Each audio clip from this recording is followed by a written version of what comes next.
I was 32 years old when I got the text that changed everything. My mother Diana sent me the Thanksgiving guest list with my cheating ex Marcus right there between my cousins' names. The same ex who I caught in our bed with another woman just 6 months earlier. The same man who broke my heart and shattered my trust. And there was my mother inviting him to Thanksgiving dinner to keep things friendly. But I knew what it really was, a trap, a manipulation, an attempt to force a reconciliation I never wanted. Now she's blowing up my phone, wondering why I didn't show up. But I made my choice, and for once, I chose myself. Before I get into this wild story, let me know where you're watching from in the comments below. Hit that subscribe button if you want to hear more stories about setting boundaries with family. Trust me, this holiday drama is just getting started. I grew up in a middle-class home in Chicago, the only daughter of Diana and Robert Parker. My father was my rock, the calm, steady presence who taught me to stand up for myself and follow my dreams. When he passed away during my sophomore year of college, something broke inside my mother. She became controlling, as if by micromanaging my life, she could prevent any more loss. "I just want what's best for you, Penelope," she would say, her voice gentle, but her eyes steely with determination. Those words became her mantra and my warning sign. After graduation, I poured myself into building my career as an interior designer. I was determined to make Dad proud, landing a position at Lakeside Interiors, one of Chicago's most prestigious firms. I thrived there, my natural eye for color and space helping me quickly build a portfolio of satisfied clients. It was at a charity fundraiser for the Chicago Children's Hospital where I met Marcus. Tall, confident, with a smile that seemed to light up his whole face, he approached me as I was admiring a painting up for auction. "It's beautiful, but not as stunning as you," he said. Cheesy, yes, but there was something charming about his directness. Marcus Fisher, successful investment banker, came from old money, but had doubled his family's fortune through smart investments. On paper, he was perfect. In person, he was magnetic. Our first date turned into a second, then a third, and soon we were inseparable. He sent flowers to my office, remembered tiny details about my preferences, and made me feel like the center of his universe. For someone who had felt like an afterthought in my mother's life since Dad died, this attention was intoxicating. When I introduced Marcus to my mother, it was like watching someone meet a celebrity. Diana was instantly charmed, laughing at his jokes, asking about his work, his family, his future plans. By dessert, she was already treating him like the son she never had. "He's perfect for you, Penny," she gushed after he left. "Don't mess this up." Over the next 3 years, Marcus became increasingly integrated into my family. Diana would call him directly to discuss holiday plans or family gatherings sometimes before even confirming with me. If I mentioned any minor disagreement between Marcus and me, she would immediately take his side. "Men like Marcus don't grow on trees, Penelope. You need to be more understanding." Her words would echo in my mind whenever Marcus would cancel our plans last minute for work emergencies, or when he'd come home smelling of expensive perfume that wasn't mine. I buried my doubts beneath the weight of my mother's approval. My career continued to flourish, landing me a junior partnership at the firm. Marcus seemed supportive, but there were moments when his smile didn't reach his eyes as I shared my successes. Diana noticed too, but her response was troubling. "Maybe don't talk about work so much, dear. Men don't like to feel overshadowed." My closest friend and colleague, Zoe Washington, saw through Marcus' charm from the beginning. "There's something off about him," she would say. "The way he looks at other women when you aren't watching. The way he subtly puts down your accomplishments." I dismissed her concerns, attributing them to her general cynicism about relationships after her own difficult divorce. But Zoe never stopped watching out for me, never stopped being honest, even when it wasn't what I wanted to hear. When Marcus proposed on our 3rd anniversary, Diana threw us an extravagant engagement party. She overrode my preference for a small gathering inviting business associates of Marcus and distant relatives I barely knew. The centerpieces I chose were swapped for arrangements Diana preferred. The menu featured Marcus' favorites rather than the shared dishes that meant something to us as a couple. It was the first time I truly realized how much control I had surrendered in my own life. As my professional confidence grew, so did the tension in my relationship. I started questioning Marcus about his late nights, the mysterious weekend trips, the secretive phone calls. Each time he had a plausible explanation, and each time Diana would counsel patience and understanding.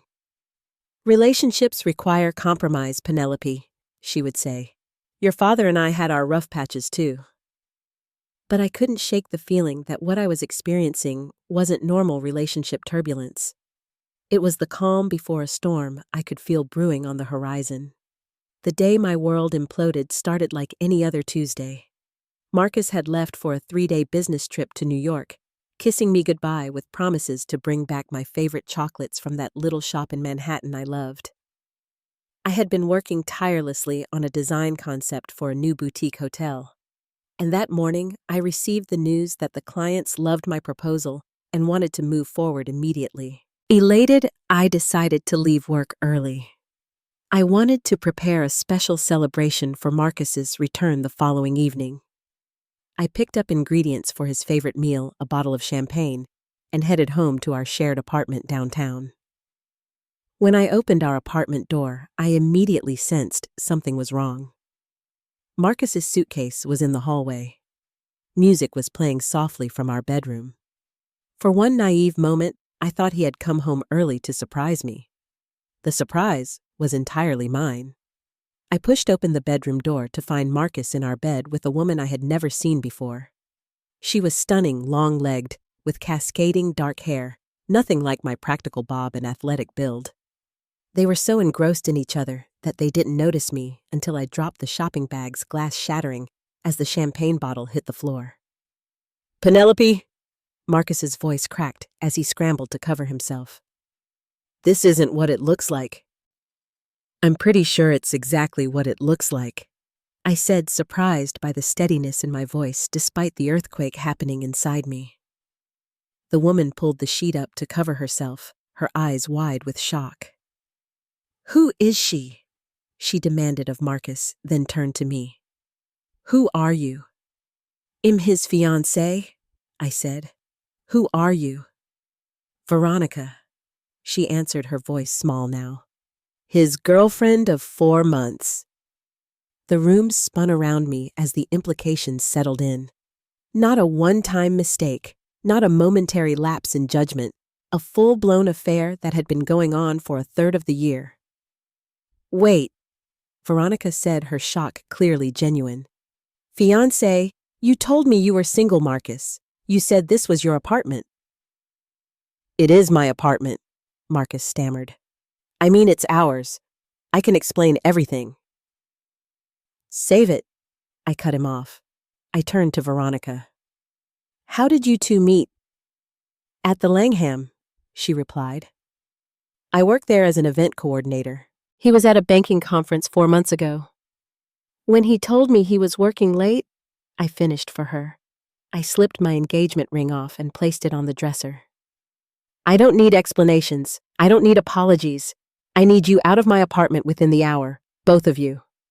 Marcus jumped up, wrapping himself in the sheet. "Penny, please. This was a mistake. Veronica doesn't mean anything to me." "Excuse me." Veronica was pulling on her clothes furiously now. 4 months of dating, meeting your friends, talking about our future together, and I don't mean anything. You told me you loved me last week?" As they argued, the full picture became devastatingly clear. Marcus had been living a double life. The late nights, the business trips, the weekends away, they had all been lies. And I had believed every one of them, sometimes even defended him to Zoe when she raised concerns. I walked out of the bedroom, pulled my phone from my purse, and called Zoe. "I need a place to stay," I said when she answered. "What happened?" Her voice was instantly on alert. "Marcus. Cheating. Another woman. In our bed." "He'll be there in 20 minutes. Don't go anywhere."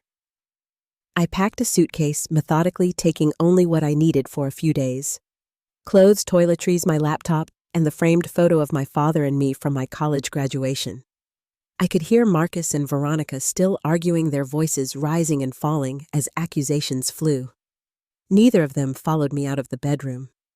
By the time Zoe arrived, I was sitting on the couch, suitcase by my side, staring at the wall. Marcus had emerged fully dressed now, pleading for 5 minutes to explain. I had remained silent, which seemed to unnerve him more than any angry outburst could have. "Let's go," Zoe said, giving Marcus a look that could freeze hell. "You'll get the rest of your things later."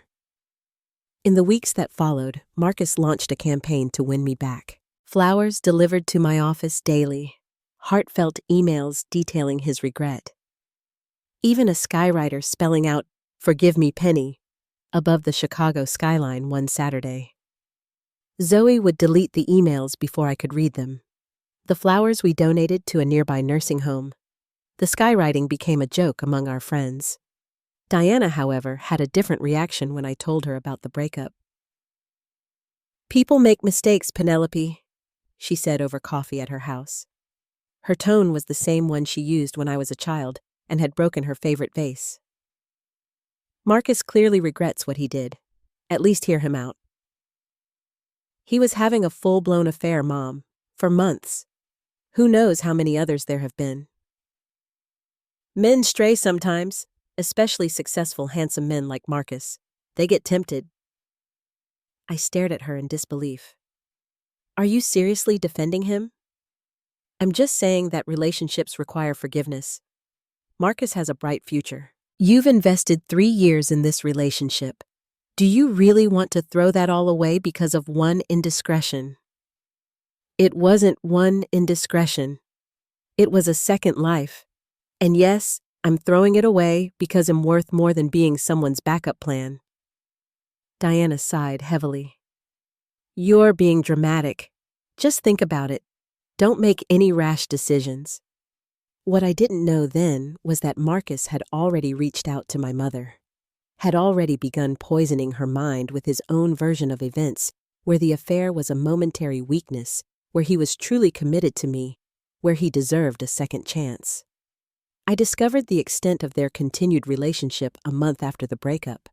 Patricia, my mother's neighbor and longtime family friend, called me out of concern. "I thought you should know," she said hesitantly. "I've seen Marcus at your mother's house several times in the past few weeks. They had lunch together at Mason's yesterday. I'm sorry to interfere, but it didn't seem right." The betrayal cut deep. I confronted Diana that evening, driving to her house unannounced. "Why are you meeting with Marcus behind my back?" I demanded as soon as she opened the door.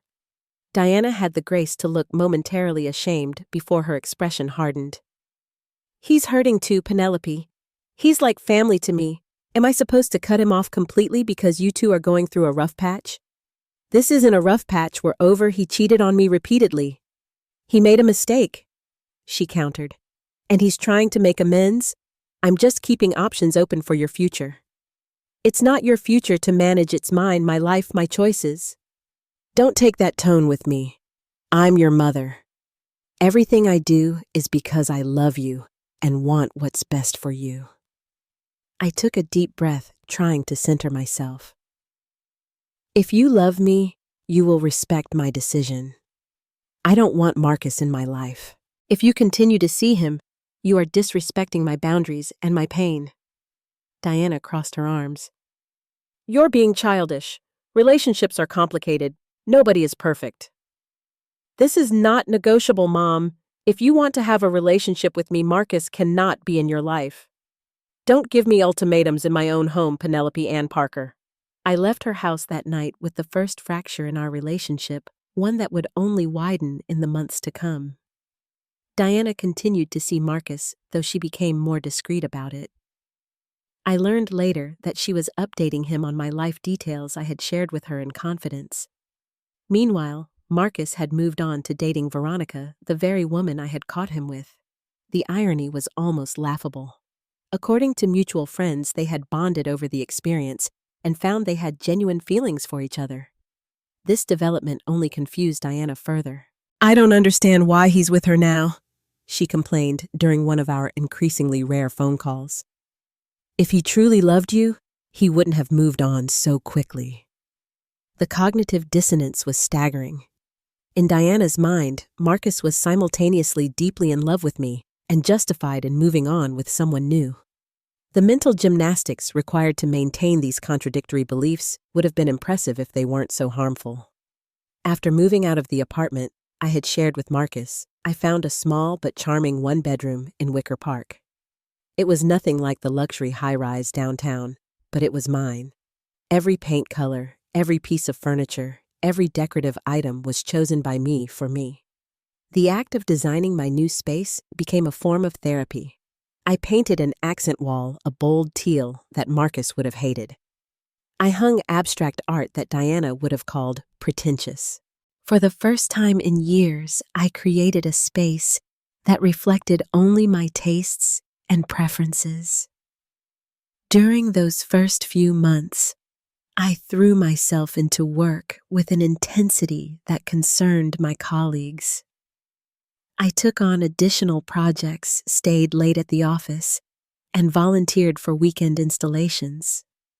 Anything to keep my mind occupied and away from the wreckage of my personal life. "You're going to burn out," Zoe warned me one evening as we were the last two left in the office. "It's okay to slow down and process what happened." "I'm fine," I insisted. "Work keeps me sane." But I wasn't fine. I would wake up in the middle of the night, my heart racing, reliving the moment I opened that bedroom door. I lost weight as my appetite disappeared. I avoided social gatherings where I might run into mutual friends who would ask about the breakup. It was Zoe who finally staged an intervention, showing up at my apartment one Saturday morning with coffee and the business card of a therapist. "Dr. Larson specializes in trauma and relationship issues," she said, placing the card on my kitchen counter. "I made you an appointment for Tuesday. You don't have to go, but I think you should." I went mostly to appease Zoe. I didn't expect much from the session, but Dr. Larson surprised me. She was a woman in her 50s with kind eyes and a no-nonsense approach that reminded me of my father. "So your fiancé cheated and your mother took his side," she summarized after I shared my story. "Tell me about your relationship with your mother before this incident." That question opened a floodgate. I talked about my father's death, about Diana's subsequent tightening of control, about the subtle ways she had always prioritized the men in my life over my own needs and feelings. "She did the same thing when my high school boyfriend cheated on me," I realized aloud. "She told me I should forgive him because he was the captain of the football team and popular." Over the next several sessions, Dr. Larson helped me recognize patterns I'd never seen before. How Diana would undermine my confidence before important events. How she would forge relationships with my boyfriends separate from me. How she would use phrases like, "I'm just being honest," before saying something deliberately hurtful. "What you're describing are boundary violations," Dr. Larson explained. "Your mother doesn't recognize where she ends and you begin." Understanding these dynamics intellectually was one thing. Emotionally disentangling myself was another process entirely. Dr. Larson suggested practical exercises for establishing and maintaining boundaries, starting with small steps. I began saying no to Diana's demands without offering explanations. I limited our phone calls to once a week rather than the daily check-ins she preferred. I stopped sharing detailed information about my life that could be relayed to Marcus or used against me later. Each small act of independence was met with resistance. Diana would call multiple times if I missed our scheduled call. She would show up unannounced if I declined an invitation. She would make passive-aggressive comments about being shut out of my life. But with each boundary I set and maintained, I grew stronger. My apartment became my sanctuary. I rediscovered old hobbies I had abandoned because neither Marcus nor Diana had appreciated them. I started taking a cooking class on Thursday evenings, finding joy in creating nourishing meals for myself. It was at this cooking class that I met Jackson, a graphic designer who was recovering from his own heartbreak. We bonded over our shared experiences and became fast friends. Jackson introduced me to his circle of friends, creative types, who accepted me without question and never asked about my relationship status. Through Jackson, I also met Alex Reyes, an architect whose firm sometimes collaborated with my design company. Alex was quiet but confident, with a dry sense of humor that made me laugh genuinely for the first time in months. We started meeting for coffee to discuss potential collaborations, which slowly evolved into conversations about books, films, and our shared love of mid-century modern design. I was cautious about dating again, but Alex never pushed. He respected my boundaries in a way that made me realize how rarely my boundaries had been respected before. When I finally agreed to an official date 4 months after the breakup, it ended with a simple hug at my door, rather than the awkward expectations I had feared. Diana predictably disapproved of Alex when I eventually mentioned him. "An architect, does he have his own firm?" she asked during one of our weekly calls. "No, he works for Daniels & Associates. It's a respected firm." Not very ambitious then. Marcus was already a partner at his age. Alex is talented and passionate about his work. Success isn't just about titles and money. "If you say so, dear." Her dismissive tone spoke volumes. Speaking of success, I ran into Marcus at the charity gala last weekend. He's been made head of their international division, traveling to London next month. This deliberate mention of Marcus was another boundary violation, one that happened with increasing frequency. Each time I would firmly change the subject, or if she persisted, end the call. Each time Diana would act wounded by my sensitivity. As I continued therapy and strengthened my support network, I felt myself healing. I received a significant promotion at work, taking on major commercial clients and earning recognition in Chicago Home and Design magazine. I developed a comfortable routine with Alex, who never tried to rush our relationship or insert himself into every aspect of my life.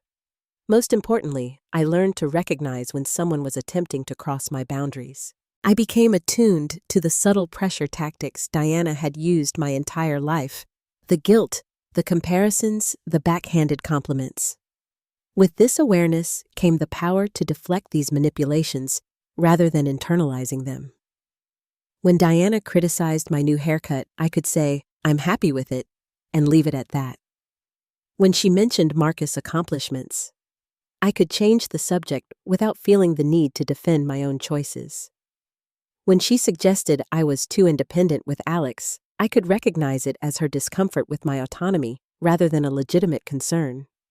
My relationship with Diana remained strained, but I was learning to accept that this tension might be the price of maintaining my boundaries.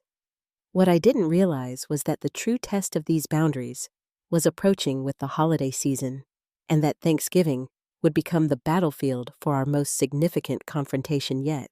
As October turned to November, the holiday season loomed on the horizon.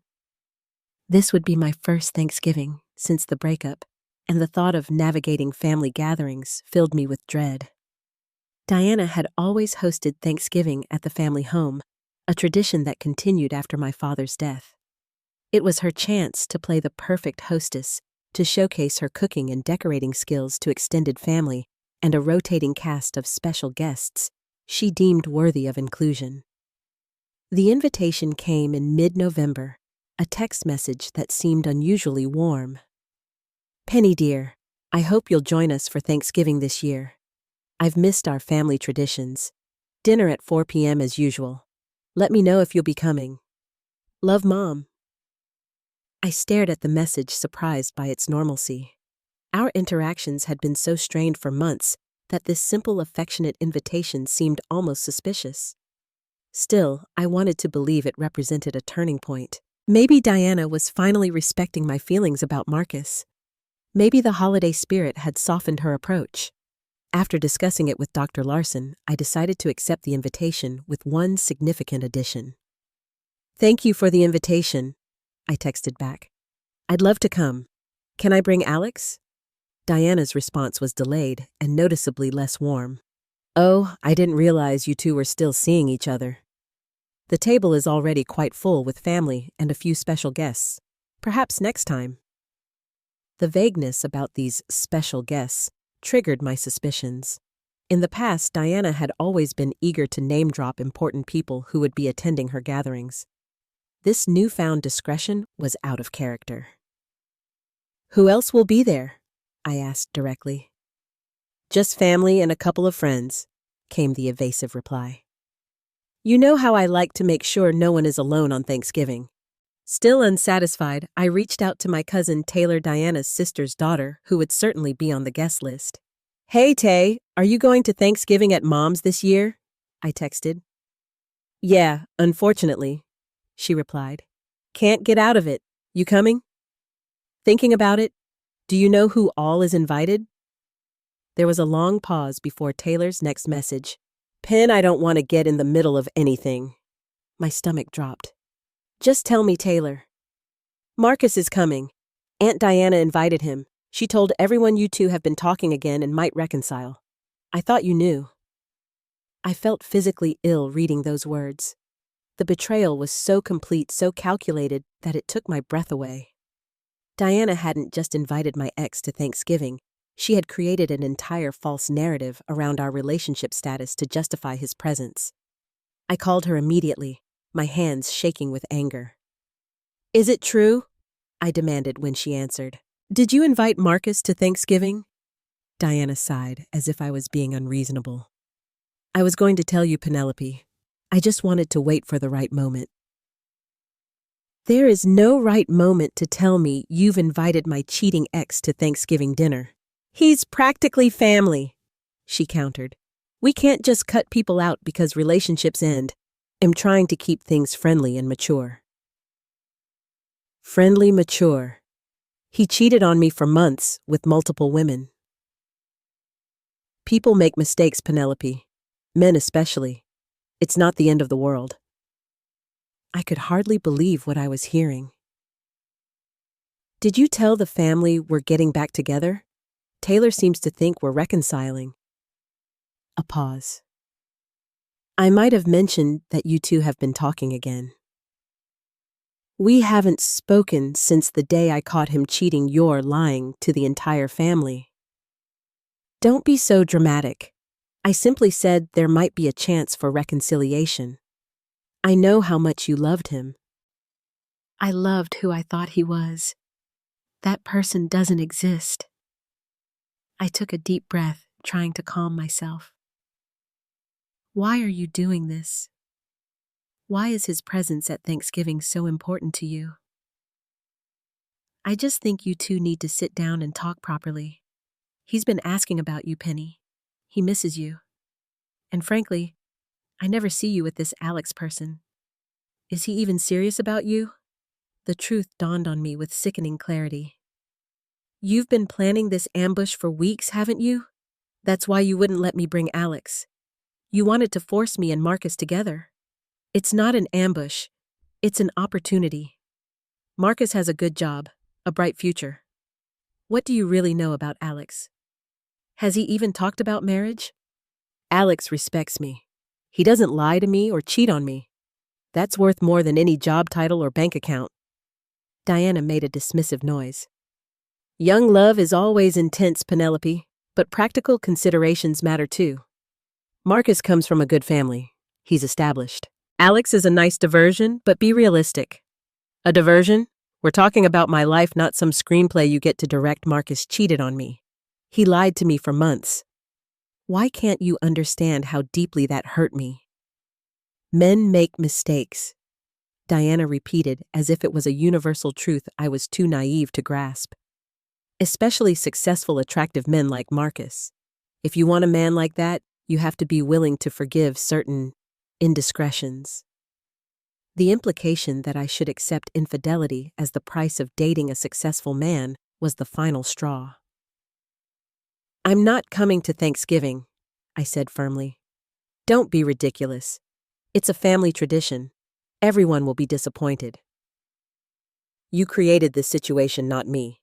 You chose Marcus over my feelings, over my boundaries, over my explicit requests. Now you'll deal with the consequences." If you don't come to Thanksgiving dinner, Diana said, her voice taking on the dangerous quiet that had frightened me since childhood. You'll disappoint the entire family. Is that what you want, to ruin the holiday for everyone? I'll call Grandma and the others personally to explain why I'm not attending. I'm sure they'll understand once they know the truth, instead of whatever fiction you've been spinning. You're being incredibly selfish and immature, Penelope. This isn't just about you. You're right. It's about you, too. It's about your complete disregard for my feelings and your obsession with controlling my life. I'm done letting you manipulate me. I hung up before she could respond, my heart pounding in my chest.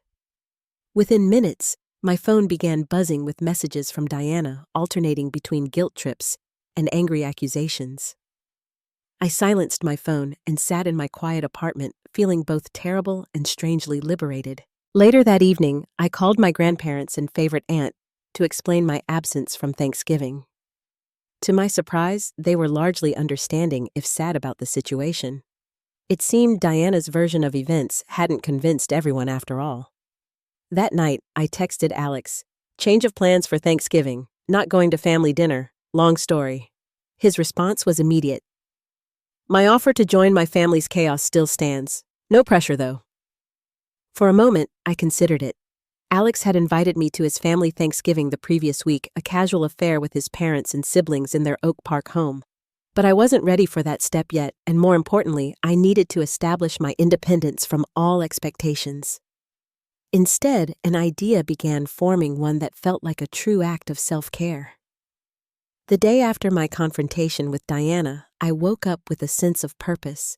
If I wasn't going to my family's Thanksgiving, I would create a new tradition, a celebration based on genuine support and connection rather than obligation and manipulation.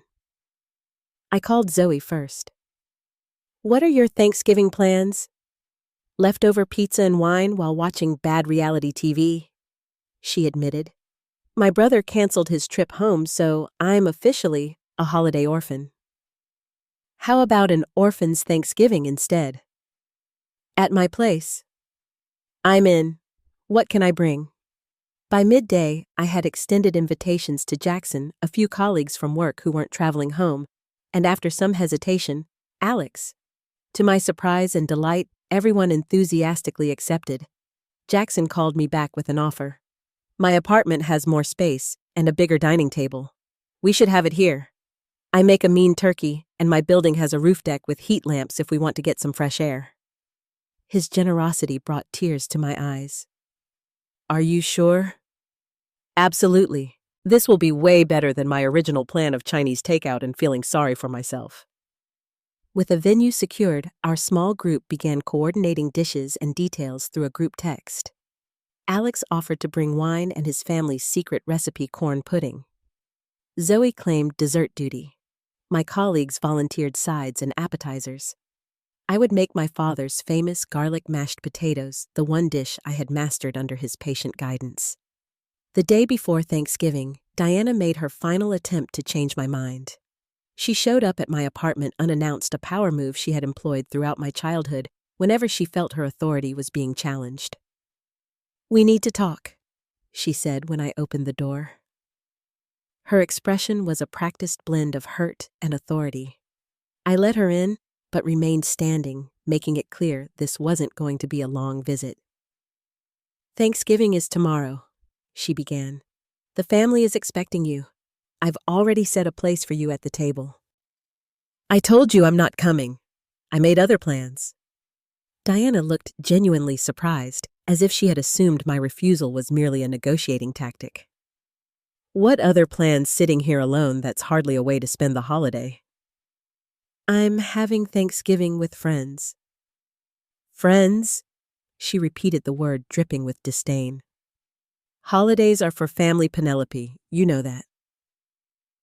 "Families should support each other, not manipulate and betray each other. You've chosen Marcus over me repeatedly. You've lied to the family about our relationship. You've disregarded my explicit boundaries." Diana sighed dramatically. This stubbornness could permanently damage our relationship, Penelope. Is that what you want? The question hung in the air between us. For the first time, I considered it seriously. Was I prepared to fundamentally alter, perhaps even lose my relationship with my mother over this? I want a relationship based on mutual respect, I said finally. I want you to see me as an adult, capable of making my own choices, even when those choices differ from what you prefer. I want you to prioritize my well-being over your relationship with my ex. I do respect you, Diana protested. But sometimes mothers know better. Sometimes we can see what our children can't because we're not blinded by emotion. That's not respect, Mom. That's condescension. Diana drew herself up, her face hardening. I'm trying to help you avoid throwing away a promising relationship over one mistake. It wasn't one mistake. It was months of deliberate deception. And even if it had been a single incident, it's my choice whether to forgive it. So that's it. You're choosing these friends over your family, over Thanksgiving tradition. I'm choosing my self-respect. I'm choosing people who support me rather than undermine me. I'm choosing to set a boundary and stick to it. Diana gathered her purse, her movements stiff with anger. When you're sitting with these friends tomorrow, I hope you remember everything I've done for you. I hope you think about your father and how disappointed he would be to see you turning your back on family. The mention of my father sent a flash of hot anger through me. Dad taught me to stand up for myself. He would have supported my decision to walk away from someone who betrayed me. He never would have invited Marcus to Thanksgiving. Diana flinched at that, the first sign that my words had penetrated her certainty. Without another word, she walked to the door, pausing with her hand on the knob. The invitation still stands. If you change your mind, dinner is at 4. After she left, I sat on my couch, emotionally exhausted, but resolute. I knew Diana well enough to anticipate her next moves. There would be calls from relatives encouraging me to reconsider. There would be melodramatic social media posts about missing family members and incomplete gatherings. There would be attempts to paint me as the villain in this scenario. I was prepared for all of it. For the first time in my adult life, I was choosing myself over the path of least resistance. The knowledge was both terrifying and exhilarating. Thanksgiving morning dawned clear and cold, the kind of crisp November day that smells like wood smoke and possibility. As predicted, my phone was filled with messages mostly from Diana, but also from various relatives expressing confusion or concern about my absence. My Aunt Susan, my father's sister, called early. I heard you're not coming today, she said without preamble. Mom invited Marcus. I explained, prepared for another guilt trip. To my surprise, Susan laughed. Of course she did. Diana never could resist meddling. Your mother did the same thing to me once, you know. After Brian and I divorced, she invited him to Christmas dinner without telling me. She did? What happened? I left as soon as I saw him. Spent Christmas with friends instead. Best decision I ever made. Susan paused. Diana has always been this way, Pen. She did it to your grandmother too, always inserting herself into relationships, always thinking she knew best. This revelation about a pattern that predated me was oddly comforting. So, it's not just me. God, no. Diana means well in her way, but she has no concept of boundaries. Never has. Susan sighed. For what it's worth, I'm proud of you for standing your ground. Your dad would be too. Tears pricked at my eyes. Thanks, Aunt Susan. That means a lot. Enjoy your day with friends, honey. Sometimes, chosen family is exactly what we need. Armed with this unexpected support, I packed up my contribution to our dinner and headed to Jackson's apartment. The afternoon unfolded in a way that felt simultaneously novel and deeply familiar. The warmth of friendship the shared labor of preparing a meal, the genuine laughter that filled the space. Jackson's apartment was transformed with simple decorations, fall leaves, and candles rather than the elaborate centerpieces Diana would have insisted upon. We worked in his kitchen together, bumping elbows and sharing cooking tips. Alex arrived with the promised wine and corn pudding, his shy smile when I greeted him making my heart flip in a way I had almost forgotten it could. As we gathered around Jackson's table, mismatched plates, and all I realized this was the first Thanksgiving in years where I felt truly present rather than performing a role in Diana's production. We shared stories and jokes, discussed books and films, debated the merits of various pie fillings.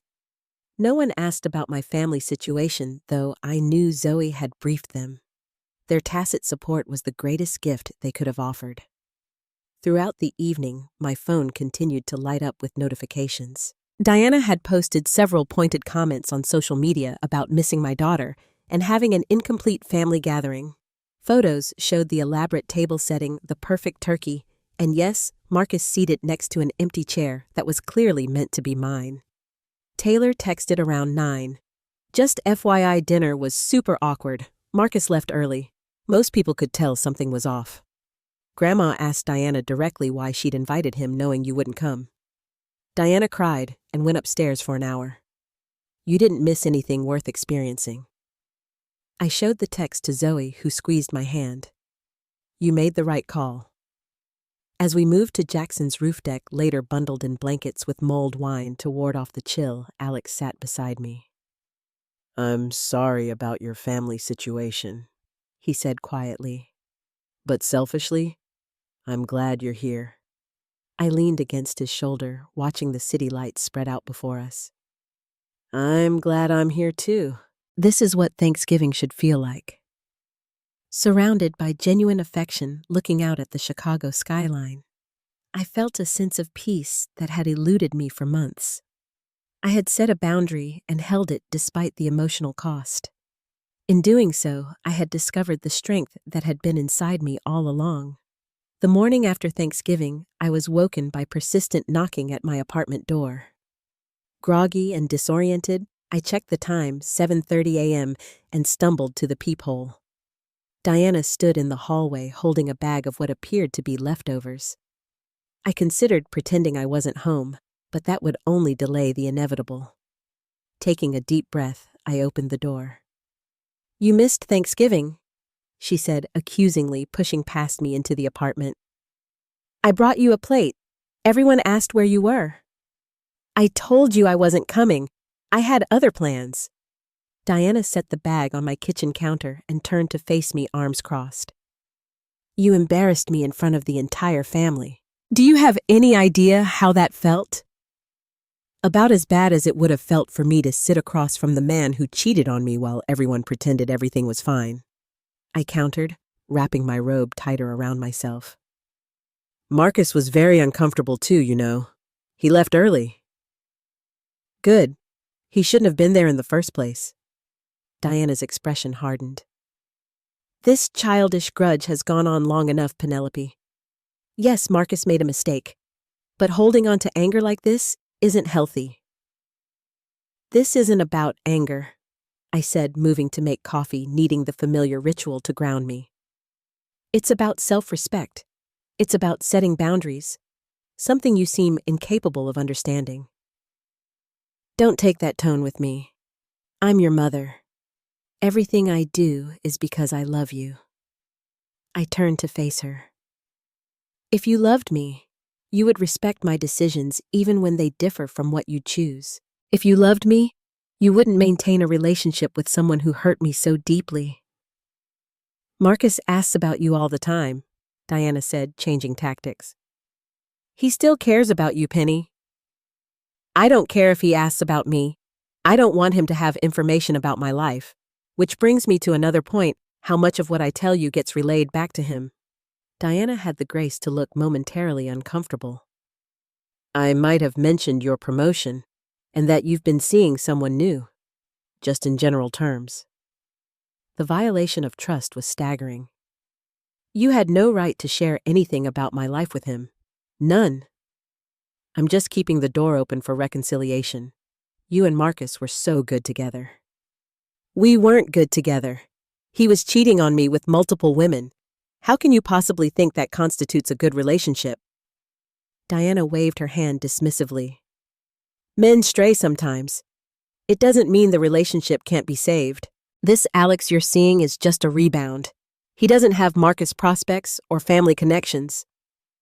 The mention of Alex ignited a fresh wave of anger. Alex is kind and honest. He respects me and my boundaries. He's not a rebound, he's someone who treats me better than Marcus ever did. He's not right for you, Penelope. He's too ordinary. You need someone who can elevate your position. I don't need anyone to elevate my position. I'm successful on my own terms. I'm happy on my own terms. Why can't you see that?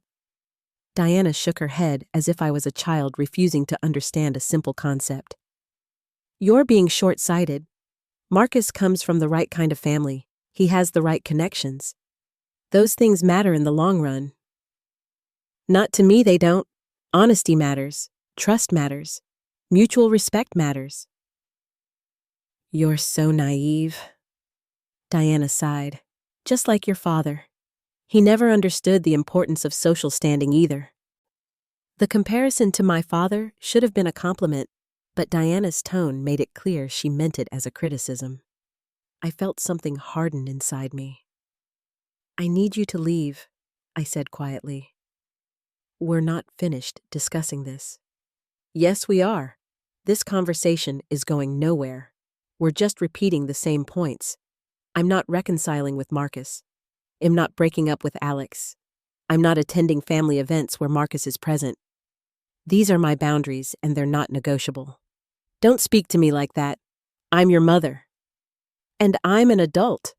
I'm asking you to respect my decisions about my own life. You're being incredibly selfish. The circular nature of the conversation was becoming unbearable. We had been having variations of this same argument for months, and nothing ever changed. Diana could not or would not acknowledge my perspective as valid. I need you to leave now, I repeated more firmly. Not until we resolve this. There's nothing to resolve. You want me to reconcile with Marcus? I refuse. That's the entire situation.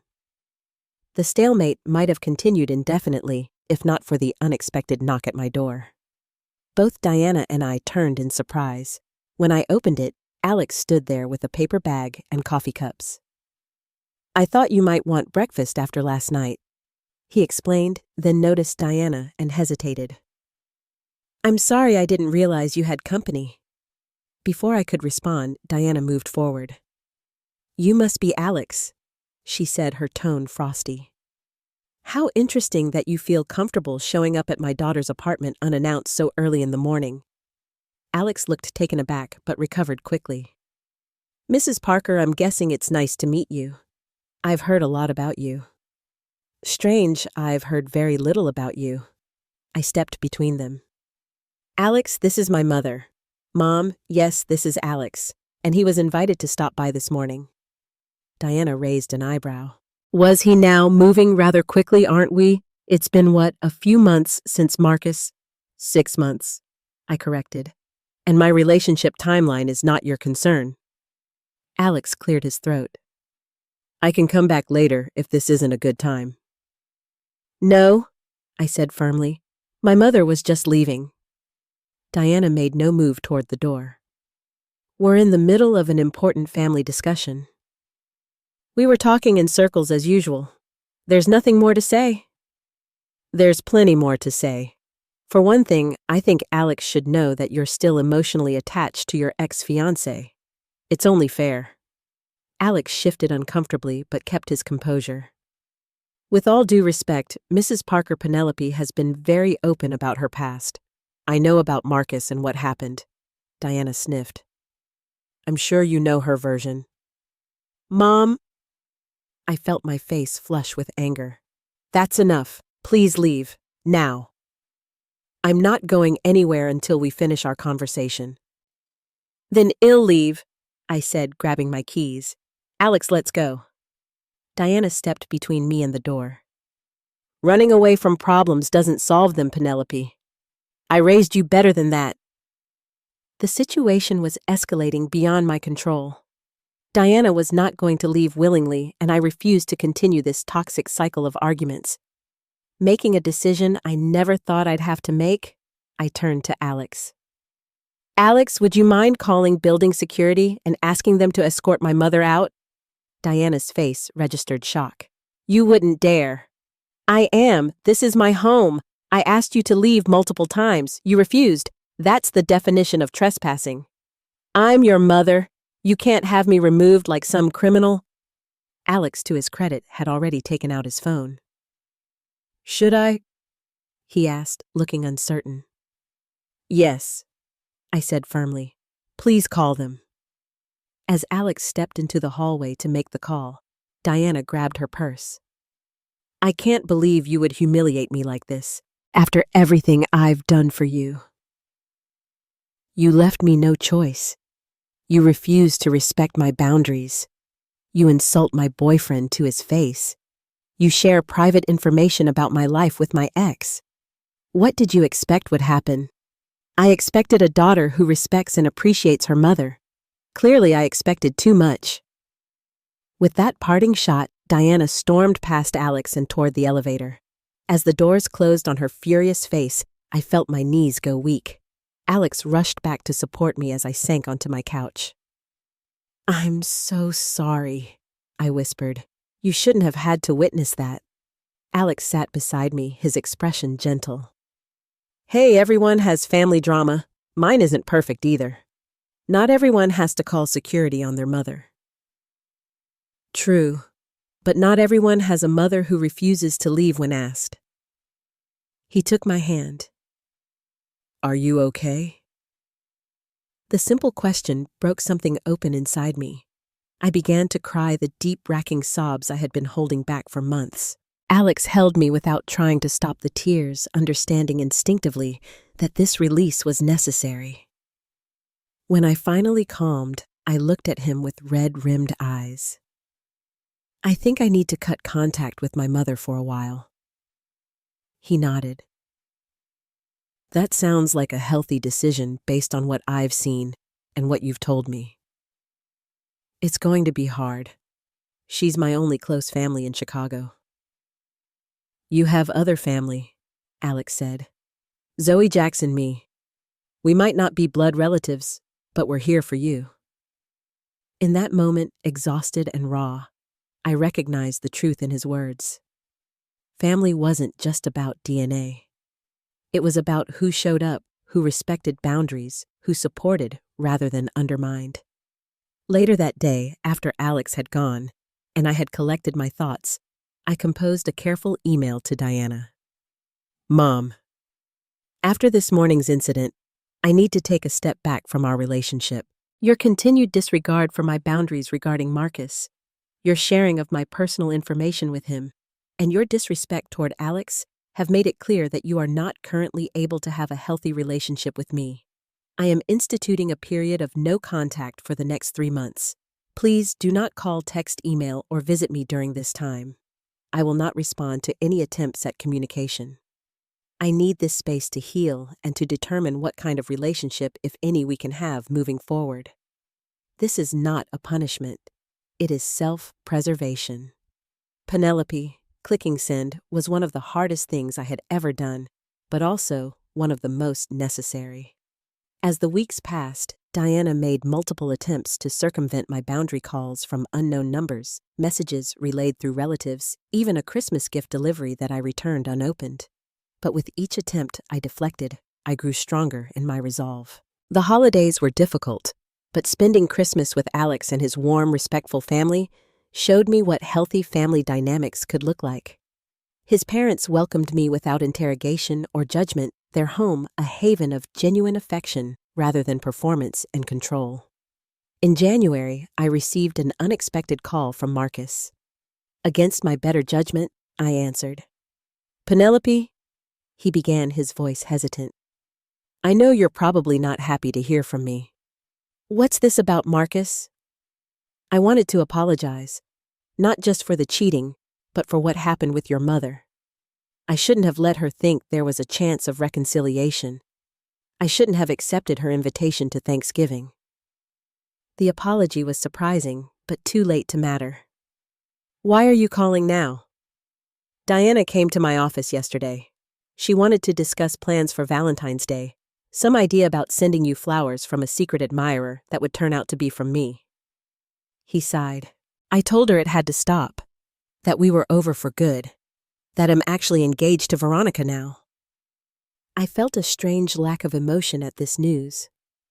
Congratulations. The point is, I think Diana genuinely believes she's helping both of us. She's been trying to orchestrate this reunion for months. I should have shut it down sooner, and I'm sorry for that. Thank you for telling me, I said, feeling a chapter of my life finally closing. I hope things work out with Veronica. And I hope things work out with whoever you're with now. Diana mentioned someone named Alex. Yes, Alex, and please don't share any more information about my life with my mother. That needs to stop too. Understood. Goodbye, Penelope. Take care of yourself. As winter turned to early spring, I received a letter from Diana, an actual handwritten letter, something she had never sent before. Inside was a lengthy reflection on her behavior, an acknowledgement of some of her boundary violations, and a request to meet. The letter wasn't perfect.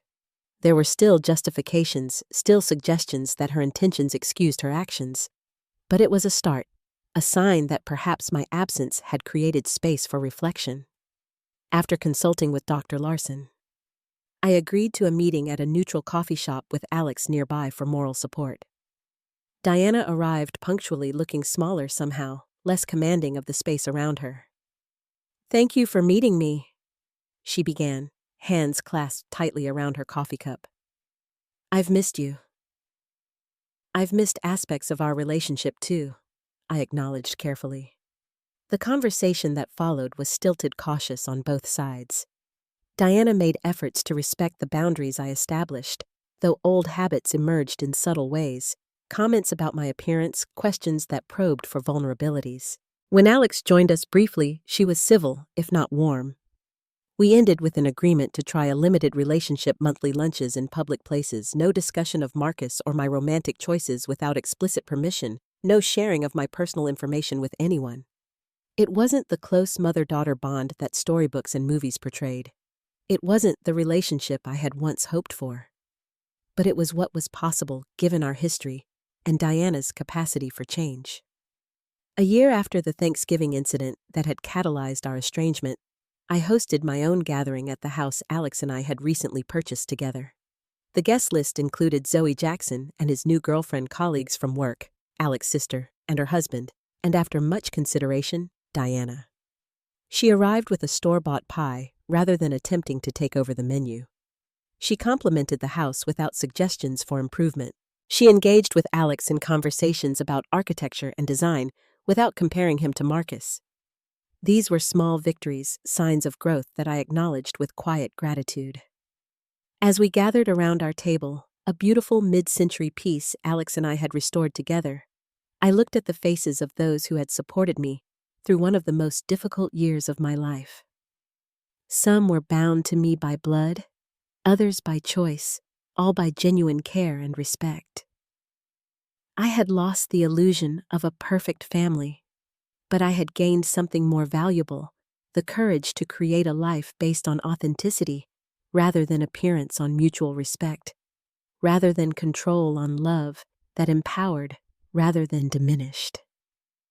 Looking at Diana carefully, following the behavioral guidelines we'd established, I realized that sometimes cutting someone off isn't about severing ties forever. Sometimes it's about creating the space necessary for genuine change. Sometimes it's about demonstrating what you will and won't accept in your life. And sometimes it's about discovering that the greatest act of love is setting the boundaries that allow both people to exist as their authentic selves, even when that means reimagining what your relationship can be. Have you ever had to set a difficult boundary with family? How did you handle holiday gatherings after family conflict? Share your experiences in the comments below. If this story resonated with you, please hit the like button and subscribe for more stories about navigating complex relationships and finding your voice. Thank you for listening to my journey, and remember that choosing yourself isn't selfish, it's necessary for building a life filled with genuine connection and respect.